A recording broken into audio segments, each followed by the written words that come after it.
আজ আমরা আমার দেশ কবিতাটার একেবারে ভেতরে ঢোকার চেষ্টা করব। দেখব কিভাবে কবি একটা দেশ, তার মানুষ আর তার আত্মাকে এমনভাবে জুড়ে দিয়েছেন যা আলাদা করাই প্রায় অসম্ভব। কবিতাটা শুরুই হচ্ছে এই অসাধারণ লাইনটা দিয়ে।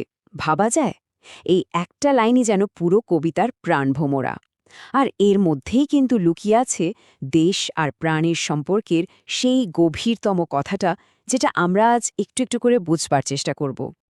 তো প্রথমেই কবি আমাদের সোজা দেশের মাটির কাছে নিয়ে যাচ্ছেন। মানে এখানে শুধু শুকনো বর্ণনা নেই, আছে অনুভূতি। দুটো মিলেমিশে এমন একটা ছবি তৈরি হয়েছে, মনে হয় যেন দেশের আত্মাটাই চোখের সামনে চলে এসেছে। চলুন আমরাও একটু কল্পনার চোখে সেই রোদ ঝলমলে মাটির ছবিটা দেখার চেষ্টা করি। প্রথমে কি দেখছি? সূর্য ঝলকে, মানে চোখের সামনে ভেসে উঠছে ঝলমলে রোদ। পুরো দেশটা যেন সোনার আলোয় স্নান করছে। আর সেই আলোতেই দেখুন ফুটে উঠছে রং বেরঙের মৌসুমি ফুল। মাটিটা যেন জীবনের আর রঙের উৎসবে মেতে উঠেছে। এরপর ছবিটা সম্পূর্ণ হচ্ছে কিসে? বাতাসে দুলতে থাকা ধানের শীষে। এই তো সেই প্রাচুর্য, সেই সমৃদ্ধি, যা এই মাটি থেকেই জন্মায়। আচ্ছা, এই যে এত সুন্দর প্রকৃতির ছবি আমরা দেখলাম, এই রোদ, এই ফুল, এই ধান, কবি এই সব কিছুকে একটা শব্দ দিয়ে বেঁধে দিচ্ছেন, প্রাণ। এখানে কিন্তু প্রাণ মানে শুধু নিঃশ্বাস নেওয়া বা বেঁচে থাকা নয়, এর মানে আরও গভীর। এটা হলো সেই জীবনী শক্তি, সেই আত্মা যা এই উর্বর মাটিতে এসে রোজ নতুন করে জীবনের মানে খুঁজে পায়। কবিতাতেই তো বলা আছে, নীতি লভে নব জীবনের সন্ধান। এই যে এত জীবন্ত প্রকৃতির, এর বুকে কারা থাকে? এখানকার মানুষজন। এবার আমরা তাদের দিকেই ফোকাস করব। প্রকৃতির সাথে তাদের সম্পর্কটা কিন্তু বেশ জটিল। একদিকে যেমন আছে ভালোবাসা, তেমনই আছে টিকে থাকার এক কঠিন লড়াই। চলুন সেই গল্পটাই এবার শোনা যাক।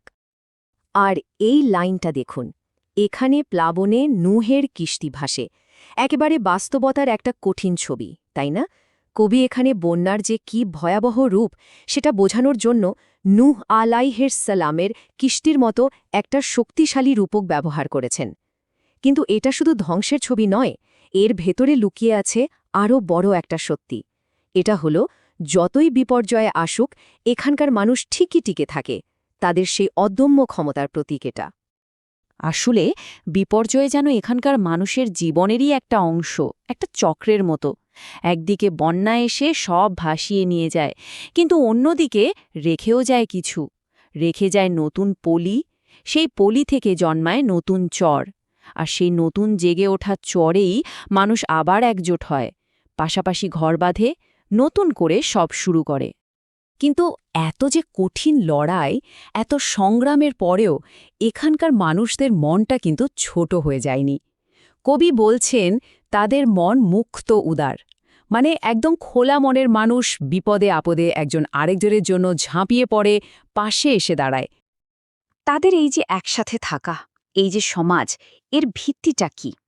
কবি বলছেন তিনটে জিনিস: সেবা, সাম্য আর প্রীতি। মানে তারা একে অপরের সাহায্য করে, কোনো কিছু পাওয়ার আশায় নয়, শুধুই ভালোবাসা থেকে। তারা বিশ্বাস করে সবাই সমান, আর একে অপরের সাথে একটা ভালোবাসার বাঁধনে জড়িয়ে থাকে। আর এই সেবা, সাম্য আর প্রীতি, এই তিনটে জিনিস যখন একসাথে মেশে, তখন কি তৈরি হয়? তৈরি হয় এক গভীর একতা। আর মজার ব্যাপার হলো, এই একতার উৎসটাও যেন সেই দেশের মাটি। ওই মাটিই যেন সবাইকে অদৃশ্য এক সুতো দিয়ে বেঁধে রেখেছে।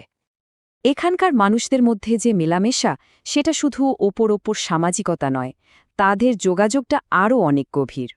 কবি বলছেন মানুষে মানুষে মিলে গিয়ে প্রাণে প্রাণে, মানে এখানে একজনের আত্মার সাথে আরেকজনের আত্মার সংযোগ ঘটে।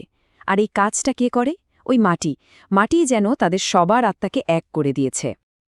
কিন্তু এই যে আত্মার সাথে আত্মার মিল, এর উৎসটা কি? উত্তরটা লুকিয়ে আছে কবিতার আর একটা অসাধারণ লাইনে: আমার দেশের মাটিতে মেশানো আমার প্রাণের ঘ্রাণ।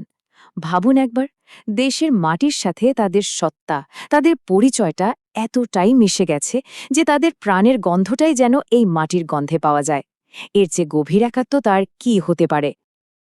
এতক্ষণ তো আমরা মাটি আর মানুষের সম্পর্কের গল্প শুনলাম। এবার কবি আমাদের আরও এক ধাপ গভীরে নিয়ে যাচ্ছেন, এমন এক জায়গায় যেখানে দেশের দুটো পরিচয় মিলেমিশে একাকার হয়ে যাচ্ছে। একটা হলো তার শরীর মানে মাটি, আর আরেকটা হলো তার আত্মা মানে তার ভাষা। কবি এখানে দেশের পরিচয়ের দুটো পিলার বা স্তম্ভ দেখাচ্ছেন, একদিকে মাটি আর একদিকে ভাষা। আর দেখুন, দুটোকেই তিনি বলছেন মধুর বা মিষ্টি। কেন? কারণ একটা আমাদের শরীরকে বাঁচিয়ে রাখে, আমাদের ঘর দেয়, আশ্রয় দেয়, আর অন্যটা মানে ভাষা আমাদের মনকে বাঁচিয়ে রাখে, আমাদের মনের কথা বলতে, একে অপরের সাথে জুড়ে থাকতে সাহায্য করে। আর এই লাইনটাতেই এসে যেন পুরো কবিতাটা তার আসল ঠিকানা খুঁজে পায়।